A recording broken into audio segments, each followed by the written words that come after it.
Research done into every homeschooled cohort in the world has shown that homeschooled children always score in the top 80th percentile of every cohort they've been tested. So just by homeschooling, your children are in the top 20.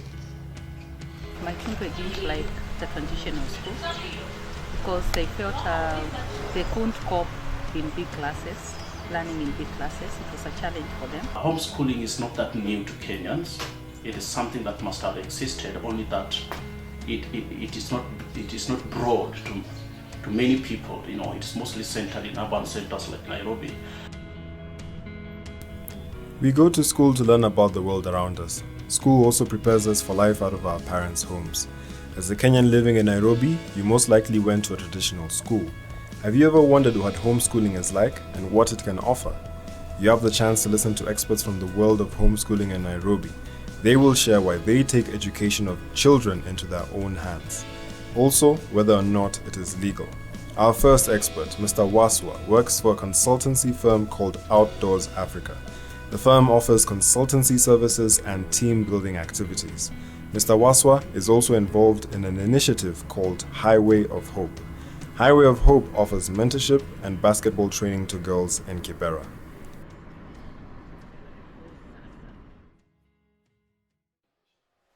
Yes, my name is Kanwete Waswa. I'm a homeschooling father.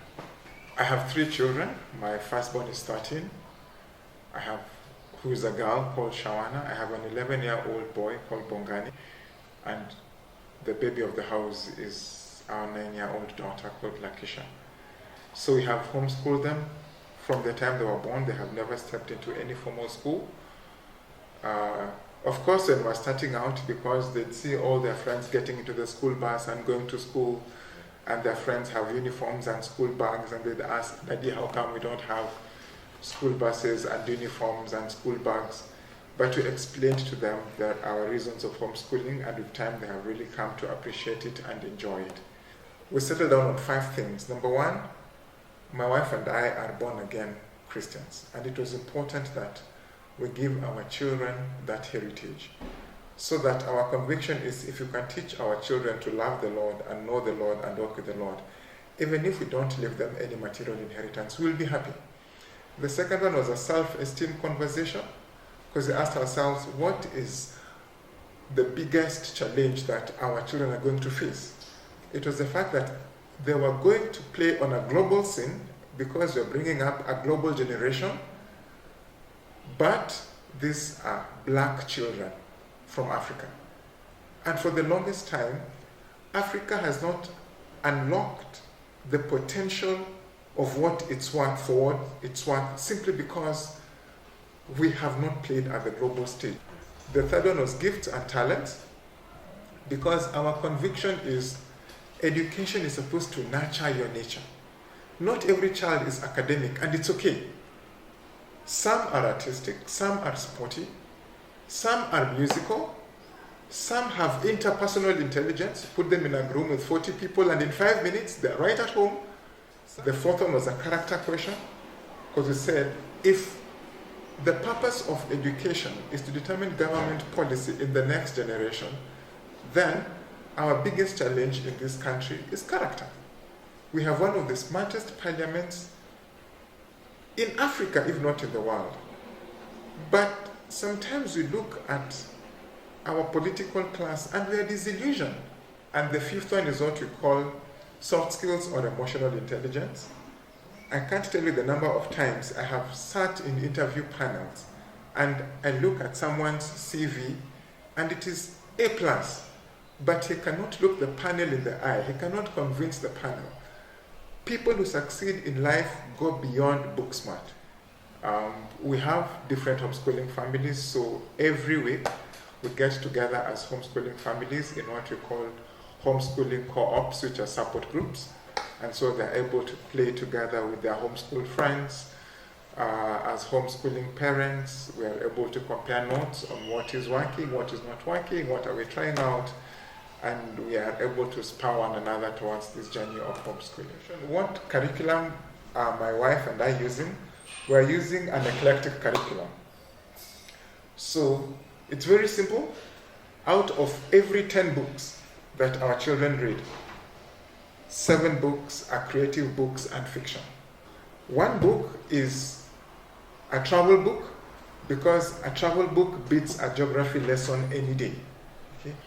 1 book is a biography or an autobiography, because it gives you the real person, and that's important, so that they can be able to learn about the human beings and the struggles they had, and the achievements they had, and the fears they had, and the apprehensions they had, and they are able to see the human being beyond whoever we know.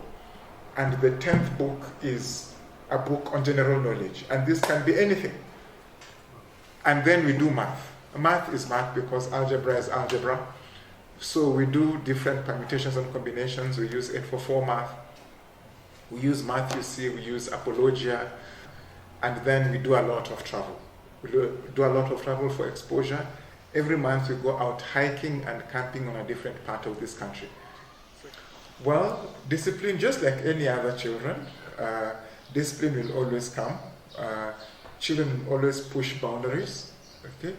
And so when they are younger, spare the rod and spoil the child, okay? But you always explain to them, this is why I'm disciplining you. And we talk about consequences, and we talk about how do you make rational decisions. And we are talking one to another. And so discipline manifests differently in different ages and seasons of the children. The Kenyan law as it is constituted today, there are no laws pro or against homeschooling. That is called a lacuna in the law. When you have a lacuna in the law, you have to go back to first principles. What are the first principles in our constitution? It clearly states every child has a right to education. And parents have the right to determine their children's education. Then it goes ahead to define school. Now, any expert would have told you, if every child has a right to education, go ahead and define education. Because now that explains everything. Now, when it goes to define schools, it talks about public schools and private schools and special schools and religious schools and all these different types of schools. And so in that sense, homeschooling would qualify as a special school. The Asilas Center is not a traditional school, but it is unique. This is a homeschooling center with focus on individual learning. Unlike most traditional schools, the center has 5 teachers and a total of 15 students learning in an environment that does not have a bell or school uniform. For me, it was really a challenge to start Asilas Center, because I remember my first 2 children, they were actually in Form 4, and during the second term, they told me they're not going back to school. You can imagine they were about to do exams. So I remember I begged them to go back, but they said they wanted to read from home and sit for the exams. So actually I had to pull them out of school, look for a private center to register them. They'd already been registered for exams. So I went to NEC, I talked to them, and they said, yeah, they can do as private candidates. So we looked for a center and actually moved them there. First of all, they complained they did not cover the syllabus, and they thought they were not going to make it in exam. And as a parent, actually I thought, I would rather not get those A's, but not lose my children. That's the reason why I started Asilas Center. We prepare the students at their own pace, because all of them are different learners, and then they sit for exams when they are ready. That's the difference between us and the international schools. Here you sit for exams when you are ready. Ready meaning you've covered the syllabus, we've done a lot of revision papers, we've done mocks, and realize now you are ready for exam. We use blended methods of teaching.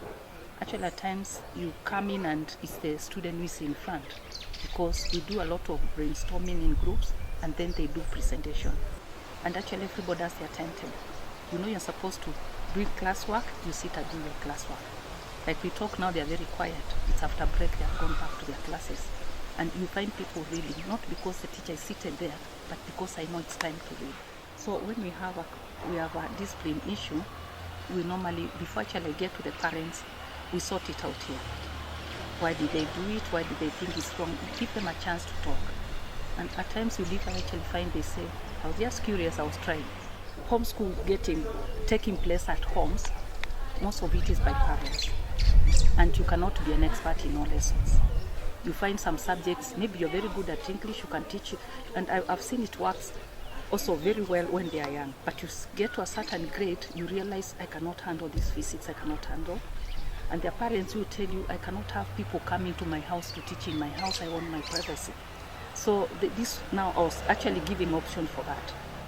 And maybe actually you are not the one teaching the children, but you don't want them to go to a traditional school, but you want them monitored. If you leave them in the house, they might decide not to do the work. The tutor might come in, but they might decide to go to their bedroom.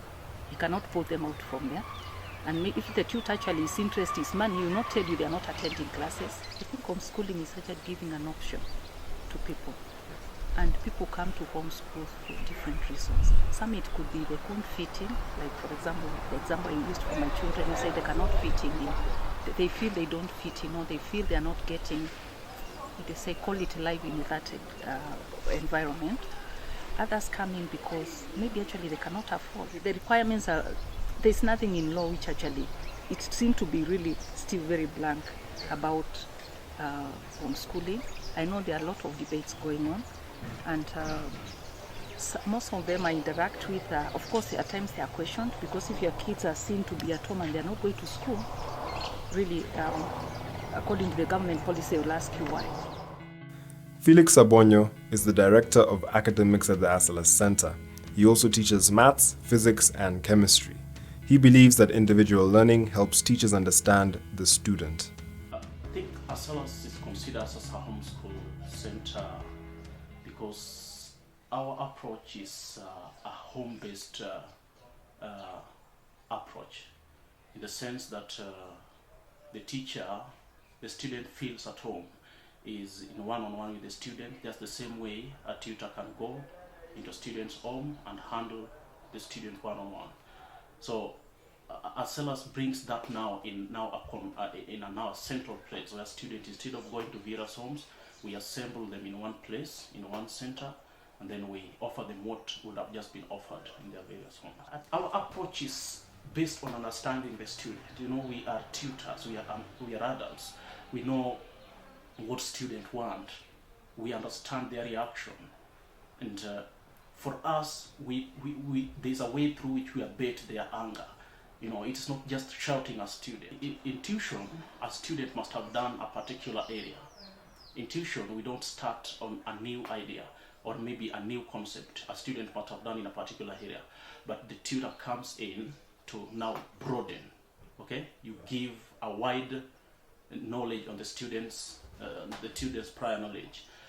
In teaching, you follow the syllabus concept. You start from the ground, and you must follow from introduction to the end. And at the end, you have to assess the student.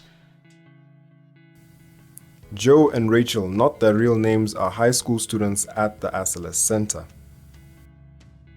I prefer the one-on-one with the teacher because learning in a huge group of people can be like quite a mix-up, because you know you're not getting if you're stuck on something, it's not something that you can go to the teacher and explain, because there's so many other students that have other issues that you get overwhelmed rather for the teacher. So one-on-one works better. You can't always be guaranteed that you will be making friends. You see, you get where I'm coming from, yeah. So the whole social aspect now, this is, let me just say, a small group. And if you were to go to a normal school, it would be slightly larger. The teachers mostly, because you have one-on-one with them, they understand you much more better. Yeah, they blend their lessons with videos most of the time. Yeah, it's nice. I can say that one, you're welcome to Asalas because we have enthusiastic and knowledgeable staff. One, the friends around, you can make a lot of friends here, even though it's 8, yeah? Okay. You can, the staff is good, and it's quite easy to make friends here. One question remains in the mind of someone thinking of homeschooling their children. That question is, how does a child that has never stepped into a traditional school turn out? Will it be possible for them to adjust to university life? My name is Stephanie Rafiki. I am a student at Daystar University studying public relations, and a few years ago I used to homeschool.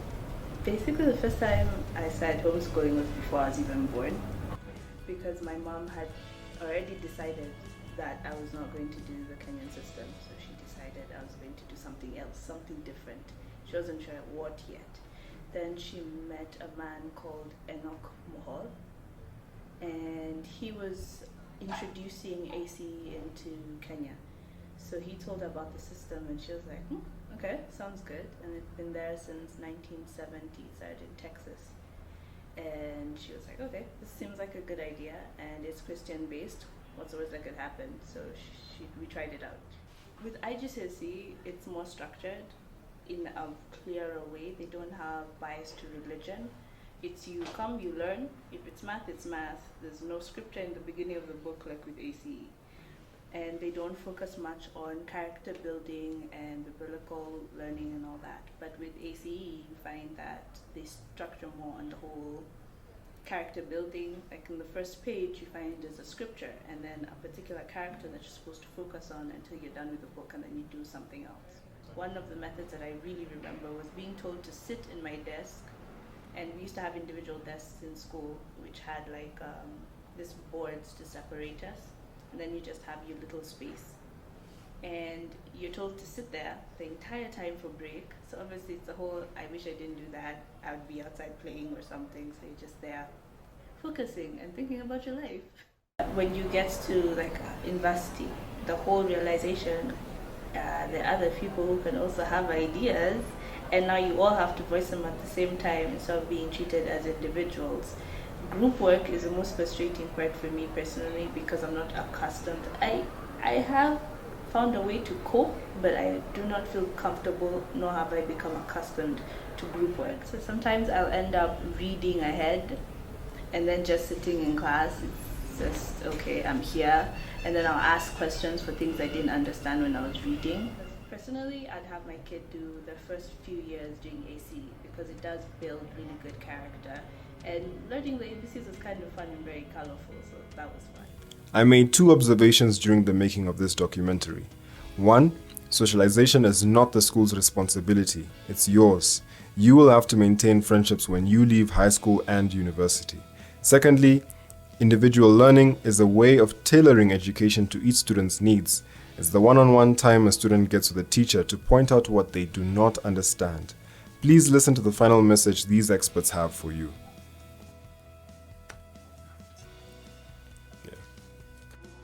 I would say homeschooling has coming of age in Africa. They have actually gone full circle. We used to do it, only that we didn't know it was called homeschooling. The apprenticeship and learning from the different trades within the society. And to me, this is one of our solutions to our unemployment situation in this country and in this continent.